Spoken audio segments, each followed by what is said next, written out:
उत्तराखंड का चारधाम यात्रा उत्तराखंड में शुरू हो चुकी है, मगर अब से कई दशक पहले यात्रा मार्ग अलग हुआ करते थे। चार धामों तक पहुंचने के लिए पक्के रास्ते तक नहीं थे। आज आपको दिखाते हैं ऐसे ही एक मार्ग की ये खास रिपोर्ट।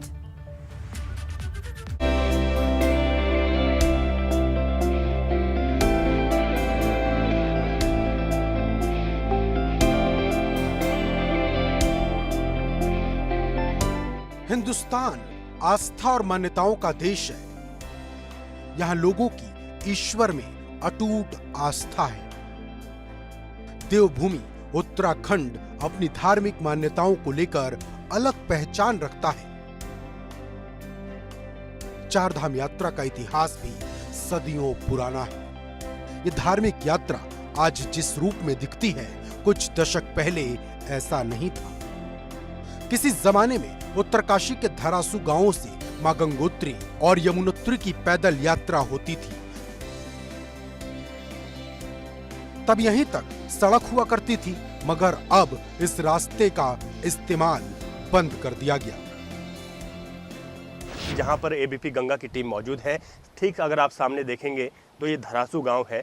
धरासू गांव तक ही 60 के दशक में सड़क हुआ करती थी और इसके बाद दोनों धामों के लिए जो यहाँ से जो श्रद्धालु हैं वो पैदल यात्रा किया करते थे। उस दौर पर ये जो धरासू गांव है, इसका अपने आप में बहुत एक ऐतिहासिक महत्व है। धरासू गांव में चारधाम यात्रा के दौरान श्रद्धालुओं की भीड़ रहती थी।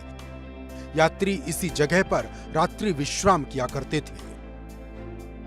जो पैदल लोग यात्रा करते थे वो यहाँ पर रात्रि विश्राम करते, फिर जब वापस आते तो यहीं पर रात्रि विश्राम करते। यहाँ पर से जो आपको बाईं तरफ दिखाई दे रहा है, छोटी सी रोड दिखाई दे रही है, वहाँ से पैदल रास्ता था। यहाँ से लोग पैदल जाया करते, अभी भी साधु संत यहाँ से पैदल जाया करते यमुनोत्री के लिए।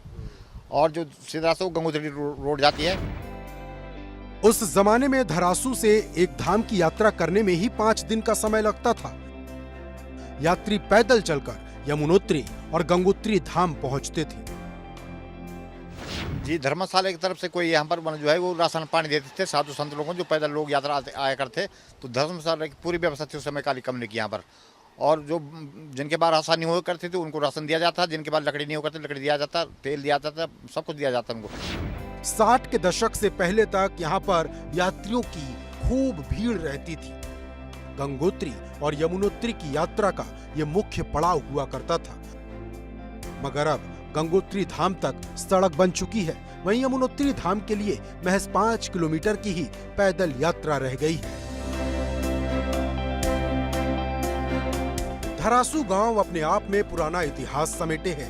अब भले ही यात्रियों को इसके बारे में कम जानकारी हो, मगर कभी यहाँ पर खूब चहल रहती थी। एबीपी गंगा के लिए धरासू से रवि कैंतुरा के साथ निशांत चौहान की रिपोर्ट।